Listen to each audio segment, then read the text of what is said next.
क्या बैठक हुई, क्या कुछ जिले के विकास के लिए आपने आदेशित किया? आज चूँकि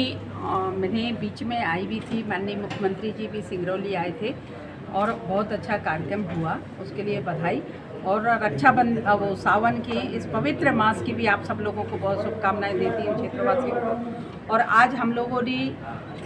जिला मुख्यालय कलेक्ट्रेट में आज हम लोगों ने समीक्षा बैठक रखे, जिसमें हमारे सभी पांचों विधायक जी, हमारे माननीय मंत्री जी, हमारे सभी जनप्रतिनिधिगण यहाँ पे उपस्थित हुए और विभाग के सभी सम्मानीय अधिकारीगण भी यहाँ पे उपस्थित हुए हैं। और जिसमें से हम लोगों ने यहाँ पे देखा है कि जो अधिकारी जिनके ट्रांसफ़र हुए थे और उसमें अभी हमारे नए जो अधिकारी आए हैं, तो उनके बारे में भी यहाँ पे हम लोगों ने परिचय हम लोगों ने किया और उन लोगों को बताया कि सिंगरौली में जिस तरीके से काम होना है, तो उसके बारे में भी हमारे सभी जनप्रतिनिधि सबको निर्देशित किए कि किस लाइन पे हमको काम करना है। और जो रोड को लेकर के जिस तरीके से यहाँ पे हमारे संभाग के सम्मानीय अधिकारी को यहाँ पे आज आनी थी, वो आज अनुपस्थित रहे। उसमें हमारे MPRDC के अधिकारी यहाँ पे अनुपस्थित रहे, तो जिसके बारे में चूँकि रोड के मैटर पे लगातार आप सब लोगों के नॉलेज में भी ये बात है और पैसे भी उनके पास है, सारी चीज़ें हैं। और अभी टेंडर जो जिस तरीक़ा से हुआ और वो रोड टूट गई, तो उसको लेकर के भी हम लोगों ने यहाँ समीक्षा बैठक में उसकी समीक्षा करते हुए उनको सम्मानीय कलेक्टर साहब को निर्देशित किए हैं कि वहाँ पे जो भी काम हो रहे हैं तो अच्छे गुणवत्ता से हों। उसके लिए भी अभी हम लोगों ने यहाँ पे चर्चा किया है। साथ में हम लोगों ने कृषि के क्षेत्र में, चूँकि अभी हमारे किसान बंधुओं के लिए पर्याप्त मात्रा में यूरिया मिले, उनको खाद मिले, समय पे उनको बीज मिले, इसके लिए भी हम लोगों ने विस्तार में चर्चा किया है। और यहाँ पे पर्याप्त मात्रा में कलेक्टर साहब ने बहुत अच्छे से व्यवस्था यूरिया का किया है, जिस पे आज हर सोसाइटी में आप देख पा रहे होंगे कि सभी सोसाइटी के माध्यम से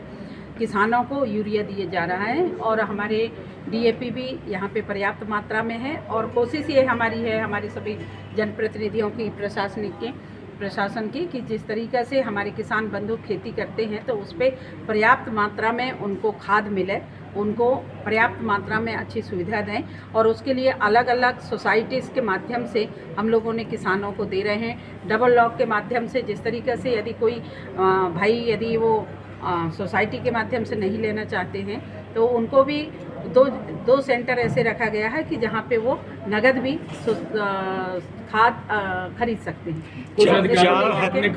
सिंगरौली 4,000 करोड़ रुपए का रेवेन्यू देती है और DMF से आपका चूँकि नेतृत्व में सिंगरौली जिले का विकास को गति दी जा रही है, तो कहीं ना कहीं आप प्रयास करेंगे कि और उसमें कुछ DMF का फंड सिंगरौली को मिले, ताकि हॉस्पिटल की बहुत बड़ी समस्या है, आए दिन यहाँ कमियाँ हो रही है, कहीं ना कहीं DMF के और ज़रूरत है पैसे की। भाई आपने बहुत अच्छा प्रश्न किया कि जिस तरीके से DMF फंड से जो हम लोगों ने अलग अलग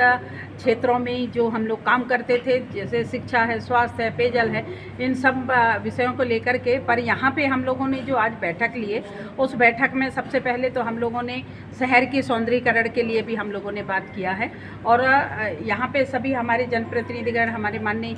विधायकों ने और हमारे सभी प्रशासन के सभी अधिकारियों ने, सब लोग मिलजुल करके आज यहाँ पे स्मार्ट